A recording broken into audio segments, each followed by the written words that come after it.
Number 1 കേരളത്തിലെ number 1 ആരോഗ്യരംഗത്തെ കുറിച്ചാണ് ഇന്ന് പറയാൻ പോണത്. മനക്കട്ടിയുള്ളവര് മാത്രം കണ്ടാൽ മതി ട്ടാ. പാവപ്പെട്ട രോഗിയിൽ നിന്ന് അവരുടെ ബുദ്ധിമുട്ട് കാണുമ്പോൾ എൻ്റെ മനസ്സ് വേദനിക്കും. അങ്ങനെ ആ ഒരു മനോവേദനയിൽ നിന്ന് വന്ന പ്രതികരണമാണ് അത്. അയ്യടാ, പാവപ്പെട്ട രോഗികളുടെ അവസ്ഥ കണ്ട് വേറെ ആരുടെയും മനസ്സ് അങ്ങനെ വേദനിക്കണ്ട കേട്ടാ. അതിന് ഞങ്ങളുടെ സർക്കാർ സമ്മതിക്കില്ല. തിരുവനന്തപുരം മെഡിക്കൽ കോളേജിലെ യൂറോളജി വിഭാഗത്തിന്റെ അവസ്ഥ തുറന്നു പറഞ്ഞ ഡോക്ടർ ഹാരിസ് ഹസനെ നിഷ്കരണം തള്ളിയിരിക്കുന്നു. അത് മുഖ്യമന്ത്രിയാണ്. ഇന്ന് കേരളത്തിലെ ഇന്ത്യയിലെ ഏറ്റവും നല്ല ആരോഗ്യ മേഖലയെ തെറ്റായി ചിത്രീകരിക്കുന്നതിന് അദ്ദേഹം അത് ഉദ്ദേശിച്ചിട്ടുണ്ടോ അറിയില്ല, പക്ഷെ അതാണ് വന്നിട്ടുള്ളത്. ശസ്ത്രക്രിയയ്ക്ക് ആവശ്യമായിട്ടുള്ള ഉപകരണങ്ങൾ ഹോസ്പിറ്റലിൽ ഇല്ലാത്തതുകൊണ്ട് മൊയലാളിമാരുടെ മുന്നിൽ കുമ്പിട്ട് മടുത്തിട്ടാണ് അവസാനം അവസ്ഥ പറഞ്ഞുകൊണ്ട് ഡോക്ടർ സോഷ്യൽ മീഡിയയിൽ പോസ്റ്റ് ചെയ്യുന്നത്. അതോടെ മൂപ്പരെ പിടിച്ച് ഭീകരനാക്കി. കൊടും ഭീകരൻ. ഇപ്പം എന്ത് ശിക്ഷയ്ക്കും തയ്യാറായി നിൽക്കുകയാണ്. ഞാൻ ഇന്നലെ തന്നെ എല്ലാ ഡിപ്പാർട്ട്മെന്റിന്റെ ചാർജ് എല്ലാം അടുത്ത എൻ്റെ 2 ജൂനിയർ ഡോക്ടർമാരും എല്ലാ ഡോക്യുമെന്റ്സും എല്ലാ ഡിപ്പാർട്ട്മെന്റ് ചാർജുകളും ഏൽപ്പിച്ചു. Very good. ഇങ്ങനെ അടങ്ങി ഒതുങ്ങി മിണ്ടാതെ ഉരിയാടാതെ ഇരിക്കണം കേട്ടോ. പ്രശ്നം ഉണ്ടായാൽ പരിഹരിക്കും. അതിൽ പ്രശ്നമൊക്കെ ഉണ്ടാവും. നൂറുകണക്കിന് ആശുപത്രികളും മെഡിക്കൽ കോളേജ് ഉൾപ്പെടെയുള്ള നിരവധി സംവിധാനങ്ങളുള്ള ഒരു സംസ്ഥാനത്തിന്റെ അകത്ത് എവിടെയെങ്കിലും ചില പ്രശ്നങ്ങളൊന്നും ഉണ്ടാവില്ല എന്ന് പറയാൻ പറ്റില്ല. ഓ ഐ സി, അത് ഒറ്റപ്പെട്ട സംഭവമായിരുന്നു അല്ലേ? വെറുതെ നമ്മൾ തെറ്റിദ്ധരിച്ചു. തിരുവനന്തപുരം മെഡിക്കൽ കോളേജിലെ ഒറ്റപ്പെട്ട സംഭവത്തിന് ശേഷം അടുത്തതായി അവതരിപ്പിക്കുന്നു തൃശൂർ മെഡിക്കൽ കോളേജിലെ ഒറ്റപ്പെട്ട സംഭവം. കാഷ്വാലിറ്റി കൊണ്ടുപോയപ്പോൾ ഡോക്ടേഴ്സൊക്കെ ഉറങ്ങാം, ഒരാൾ മാത്രമേ എണിച്ചിരിക്കണുള്ളൂ. അപ്പോൾ നമ്മളവിടെ പോയിട്ട് ഇവിടെ ആരുമില്ലെന്ന് വെച്ചപ്പോൾ സെക്യൂരിറ്റിക്കാരെ വന്നിട്ട് നമ്മളെടുത്ത് റൈസായി ചൂടായി.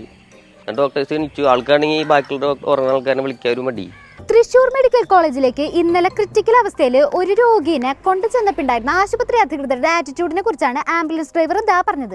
രോഗിനെ പരിശോധിക്കാൻ ആർക്കും വലിയ ഇൻട്രസ്റ്റ് ഒന്നും ഉണ്ടായിരുന്നില്ല. എല്ലാം ഒരു സാമട്ടാണ്. ചോദിച്ചപ്പോ പറയാ സർക്കാർ ആശുപത്രിയല്ലേ ഇങ്ങനെ ഉണ്ടാവുള്ളൂ. എല്ലാം കയ്യിന്ന് പോവാ. ഈ ഇരിപ്പിലങ്ങോട്ട് സമാധിയായാൽ മതിയായിരുന്നു. വേറൊരു രോഗിനെ കൊണ്ട് ആംബുലൻസിൽ വന്നപ്പോഴും ഒരാൾ പോലും മൈൻഡാക്കിയില്ല. അതും തൃശൂർ മെഡിക്കൽ കോളേജിൽ തന്നെ. മറക്കരുതിട്ടാ, കേരളം നമ്പർ 1 ആണ്. ആരോഗ്യ മേഖലയിലും നമ്പർ 1 ആണ്.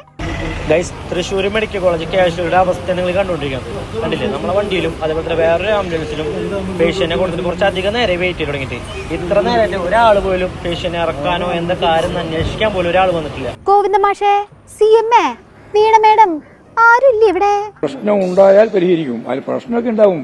നൂറുകണക്കിന് ആശുപത്രികളും മെഡിക്കൽ കോളേജ് ഉൾപ്പെടെയുള്ള നിരവധി സംവിധാനങ്ങളുള്ള ഒരു സംസ്ഥാനത്തിന്റെ അകത്ത് എവിടെയെങ്കിലും ചില പ്രശ്നങ്ങളൊന്നും ഉണ്ടാവില്ല എന്ന് പറയാൻ പറ്റില്ല. മതി, അവിടെ ഉണ്ടല്ലോ, ചോദിച്ചു എന്നുള്ളൂ. ഇനി നമുക്ക് അടുത്ത ഒറ്റപ്പെട്ട സംഭവം നോക്കാം. കോട്ടയം മെഡിക്കൽ കോളേജിൽ കെട്ടിടം തകർന്ന് ഒരാൾക്ക് ദാരുണാന്ത്യം. ഈ ഭാഗം നമ്മൾ ക്ലോസ് ചെയ്തിരുന്നാണ്. ഈ ബിൽഡിംഗ് ടോട്ടലി നമ്മൾ ഇത് ഷിഫ്റ്റ് ചെയ്യുന്നതിന് വേണ്ടി തീരുമാനം എടുത്ത് നമ്മൾ നിർമ്മാണം പൂർത്തീകരിച്ച് അതിന്റെ പ്രവർത്തനങ്ങൾ ഷിഫ്റ്റിംഗ് തുടങ്ങാനായിട്ട് തീരുമാനിച്ചിട്ടുള്ളതാണ്. അയ്യോ, അത് അടച്ചിട്ട ബ്ലോക്കാണ്, എന്നോടൊന്നും ചോദിക്കില്ലേ, എനിക്കൊന്നും അറിയില്ല എന്ന് പറഞ്ഞിട്ട് നൈസായിട്ട് വീണ മേഡം അപ്പന്നെ ഒഴിഞ്ഞു മാറാൻ നോക്കിയിട്ടുണ്ടായിരുന്നു. പക്ഷേ ആ കെട്ടിടം അടച്ചിട്ട ബ്ലോക്ക് ആണെന്നുള്ള വീണ മേഡത്തിന്റെ വാസവൻ സാറിന്റെ ഒക്കെ വാദം നിമിഷ നേരം കൊണ്ട് അവിടുത്തെ രോഗികളും കൂട്ടിരിപ്പുകാരും ഒക്കെ പൊളിച്ചു കൊടുത്തിട്ടുണ്ട്. അവിടെ കിടക്കുമായിരുന്നു. അവിടുന്ന് ബിൽഡിംഗ് മൊത്തത്തിൽ ഇടിഞ്ഞ് താപ്പോട്ട് വീഴുമായിരുന്നു. അങ്ങനെ എല്ലാവരും അലറിക്കൊണ്ട് ഓടുമായിരുന്നു. സൗണ്ട് കേട്ടാൽ അലറിക്കൊണ്ട് എല്ലാവരും ഓടും. ഇങ്ങോട്ട് ഓടുന്ന ആ കെട്ടിടങ്ങളെല്ലാം ഇടിഞ്ഞ് പൊടിഞ്ഞ് ഭയങ്കര പുകയായി പോയി. പിന്നെ ഓടി രക്ഷപ്പെടാൻ ഒത്തില്ല. എല്ലാം കൂടെ കിടന്നങ്ങ് തമ്മിൽ വിളിച്ചു പോക്കുമായിരുന്നു.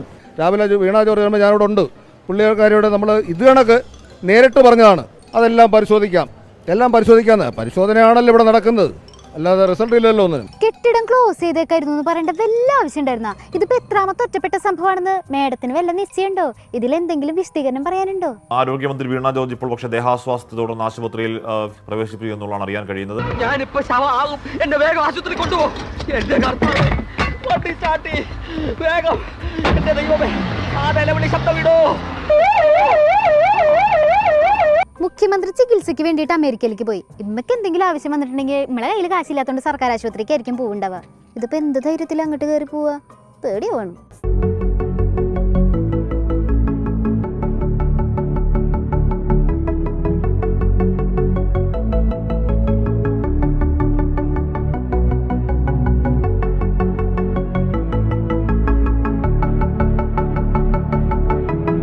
ഒരാൾ ആശുപത്രി പോണത് സ്വന്തം ജീവൻ രക്ഷിക്കാൻ പറ്റുന്നുള്ള വിശ്വാസത്തിലാണ്. ഇതിപ്പോ അങ്ങോട്ട് പോയിട്ടുണ്ടെങ്കിൽ ഉള്ള ജീവൻ പോവോന്നുള്ള ആദിയിലാണ് സാധാരണക്കാര്. ഇതൊക്കെ ആരോട് പറയാൻ, ആരെ കേൾക്കാൻ? ഇതൊക്കെ ഒറ്റപ്പെട്ട സംഭവമാണെന്നുള്ള ക്യാപ്സ്യൂളായിട്ട് ഇനി ഇതുവഴി വരുമായിരിക്കും അല്ലേ?